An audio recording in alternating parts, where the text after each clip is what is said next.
Welcome to HotDrama TV. Why the Prisoner of Beauty's ending divides fans. A bittersweet storm of love, loyalty, and loss.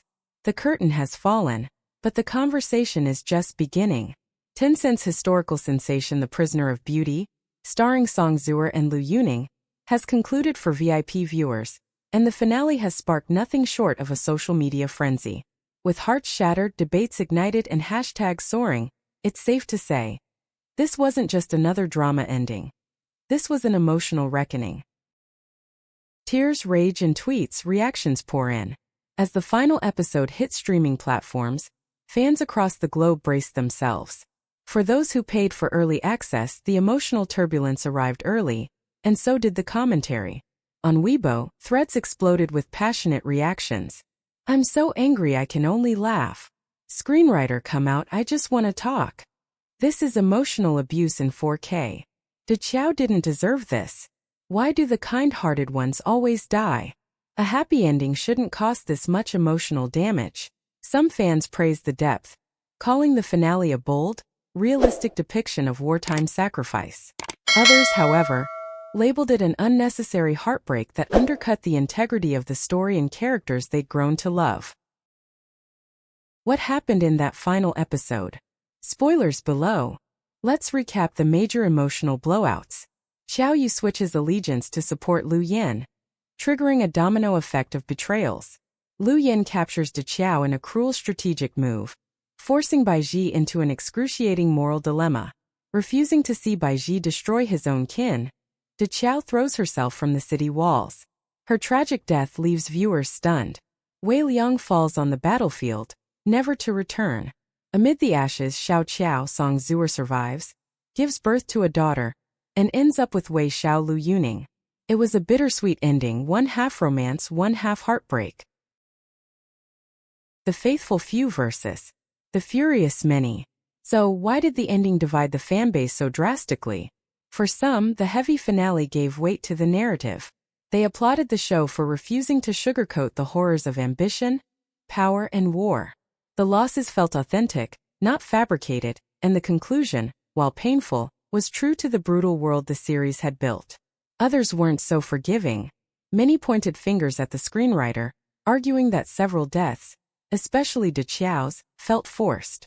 Her sacrifice, while noble, seemed to them like a shock tactic rather than a necessary narrative step. Fans lamented that the ending robbed viewers of closure. They had hoped for bittersweet at worst, not outright tragedy. Especially when, as many later discovered, the source material offered a vastly different finale. When book and screen clash, major changes revealed. It didn't take long before novel fans chimed in with side-by-side comparisons. The differences? Staggering. Here's what happens in the original novel. Xiao Qiao strengthens her own family's military might to avoid relying too heavily on Wei Xiao. Xiao Yu grows paranoid and turns on Xiao Qiao. Wei Liang suffers a severe injury but ultimately survives. Xiao is never captured. She not only survives but ends up happily with Baiji. They even have a son. Liu Yan is defeated by Wei Xiao, and justice is served. The story ends on a high note, with peace, family reunions, and long-deserved serenity. In contrast, the show's darker, heavier ending removed that peace and replaced it with loss and sacrifice.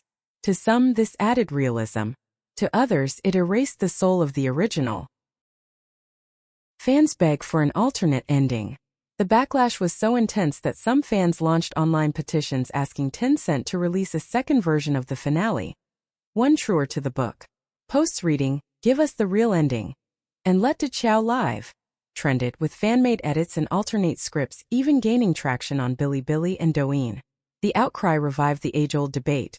Should screenwriters stay loyal to original material, or is creative liberty justified when adapting for TV?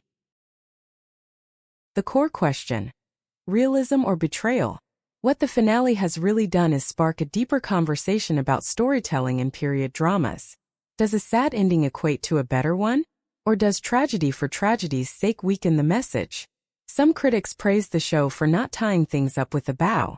The bittersweet ending reflected the reality of ancient power struggles. But for others it felt like character betrayal.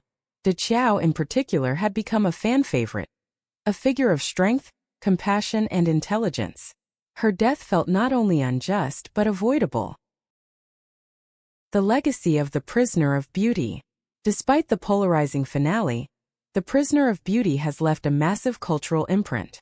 With record-breaking views, global discussions, and renewed interest in the original novel, it has done what few dramas manage: stir emotion, provoke thought, and create lasting impact. For Song Joong and Liu Yuning, the roles have cemented their positions as top-tier actors. Their chemistry on-screen and emotional depth have been widely praised, and many fans are already begging to see them paired again, perhaps in a future adaptation that delivers the ending so many crave. Final thoughts: a story that stays. Whether you loved or loathed the ending, one thing's certain: The Prisoner of Beauty made us feel. It gave us joy, sorrow, passion, and pain. It challenged our expectations and reminded us that not every love story ends the way we wish.